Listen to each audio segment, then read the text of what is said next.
কোরবানি আল্লাহ সুবহানাহু ওয়া তাআলা সামর্থ্যবান জেনারা তাদের উপরে আল্লাহ সুবহানাহু ওয়া তাআলা কোরবানিকে ওয়াজিব করে দিয়েছেন। এটি ইসলামের গুরুত্বপূর্ণ একটি ইবাদত। এই ইবাদতটি যখন তখন করা যাবে না, নির্দিষ্ট একটা সময়ের সাথে, নির্দিষ্ট সংখ্যক কিছু পশুর সাথে, এবং যাদের উপরে কোরবানিটা ওয়াজিব হবে তিনাদের, বিশেষ করে যারা সাহেবে নিসাব হবেন।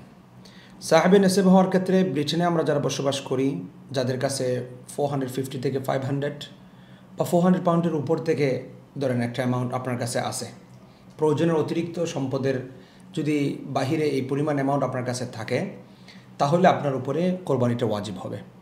তো জাকাত এবং কোরবানির ভিতরে একটা পার্থক্য রয়েছে। জাকাত সাহেবে নেসাব হওয়ার পরে পুরো একটা বছর আপনার অতিবাহিত হইতে হয়। আর কোরবানি সারা বছর যদি একজনের কাছে কোনো সম্পদ নাও থাকে, কিন্তু জিলহজ মাসের যদি 10 তারিখ, 11 তারিখ অথবা 12 তারিখ তিনি এই পরিমাণ মালের মালিক হয়ে যান, যে তাহলে তার উপরে কী হবে? কোরবানি ওয়াজিব হবে। আমরা যারা ব্রিটেনে বসবাস আমরা করি, যারা কাজকর্ম করি, প্রাপ্তবয়স্ক, আমরা হিসাব করে দেখেছি আমাদের জায়গা থেকে অধিকাংশ মানুষজনের উপরে কোরবানিটা ওয়াজিব। কারণ আমরা কোরবানি ওয়াজিব হওয়ার ক্ষেত্রে আপনার ঘরে অথবা ব্যক্তিগত ব্যবহারের বিভিন্ন জিনিসপত্র যেগুলো রয়েছে, কাপড় চোপড়, দামি ফোন ইউজ করা বা আদার্স আরও যে সমস্ত বিষয়গুলো রয়েছে, এগুলো আপনার প্রয়োজনের অতিরিক্ত হিসাবে যেগুলো থাকবে, এগুলোকে আপনাকে কাউন্ট করতে হবে। ফর এক্সাম্পল, আপনার কাছে 3টা কাপড়ের জামার আছে, সেট আছে, এর অতিরিক্ত যদি 4টা 5টা 6টা থাকে, বাকি যেগুলো এগুলো কাউন্ট হবে।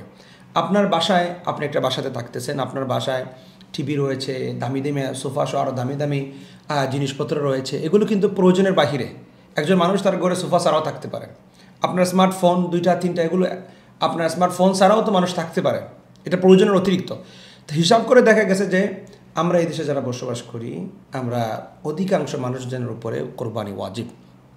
এখন আমার ওয়াজিব কোরবানিটা আমাকে আদায় করতে হবে। আপনি একটা কাউ যদি আমরা কোরবানি করি, একটা মহিষ যদি আমরা কোরবানি করি, একটা ক্যামল, একটা উট যদি কোরবানি করি, তাহলে সেখানে 60 জন মানুষ 60টা পোর্শন দিয়ে শেয়ার দিয়ে তিনারা শরিক হইতে পারে।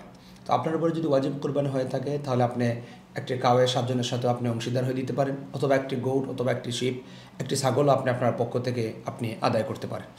তো আমরা এটা বলি যে আমাদের পক্ষ থেকে পরামর্শ আমাদের কমিউনিটির মানুষদের কাছে, যে আমরা যাদের উপরে ওয়াজিব কোরবানি রয়েছে, আপনি আপনার ওয়াজিব কোরবানিটুকু আদায় করুন। এবং পাশাপাশি এখানে একটা বিষয়, এটা ইন্ডিভিজুয়াল একটা ব্যক্তিগত একটা আমাল। আমার উপরে যদি ওয়াজিব কোরবানি হয়ে থাকে, তাহলে আমার ওয়াজিব কোরবানিটা আমাকেই আদায় করতে হবে।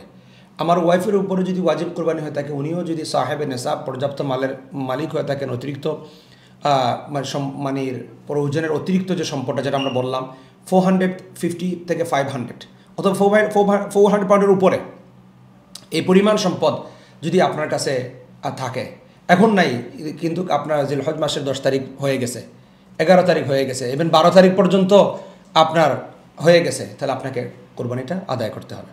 তো আল্লাহ সুবহানাহু ওয়া তাআলা যেন আমাদেরকে গুরুত্বপূর্ণ এই একটা ইবাদত, এবং এটার ফজিলত কত বেশি, সুবহানাল্লাহ বিহামদি।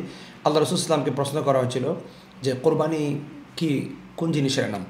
রাসূল করিম সাল্লাল্লাহু আলাইহি ওয়াসাল্লাম বলেছেন, সুন্নাতু আবিকুম ইব্রাহিম, এটা ইব্রাহিম আলাইহিস সালাতু ওয়াস সালামের সুন্নাত। সাহাবী আবার প্রশ্ন করেন, ফামা লানা ফিহা ইয়া রাসূলুল্লাহ। আল্লাহ রাসূল সাল্লাল্লাহু আলাইহি ওয়াসাল্লামকে প্রশ্ন করা হলো, ইয়া রাসূলুল্লাহ, যদি আমরা কোরবানি করি তাহলে এটা বেনিফিট কি, ফায়দাটা কি আমাদের? রাসূল করিম সাল্লাল্লাহু আলাইহি ওয়াসাল্লাম উত্তর দিয়েছেন, বিকুল্লি শাআরাতিন হাসানা, প্রত্যেকটা পশমের বিনিময়ে, চুলের বিনিময়ে আল্লাহ সুবহানাহু ওয়া তাআলা কোরবানি দাতাকে সওয়াব দান করবেন। সুবহানাল্লাহ। এবং এটা অত্যন্ত গুরুত্বপূর্ণ একটা ইবাদত। এটা চাইলে এখনও করতে পারবেন না, আবার জিলহজ মাসের 14-15 তারিখে যে করতে পারবেন না, নির্দিষ্ট একটা সময়ের সাথে গুরুত্বপূর্ণ ইবাদতটি সম্পৃক্ত।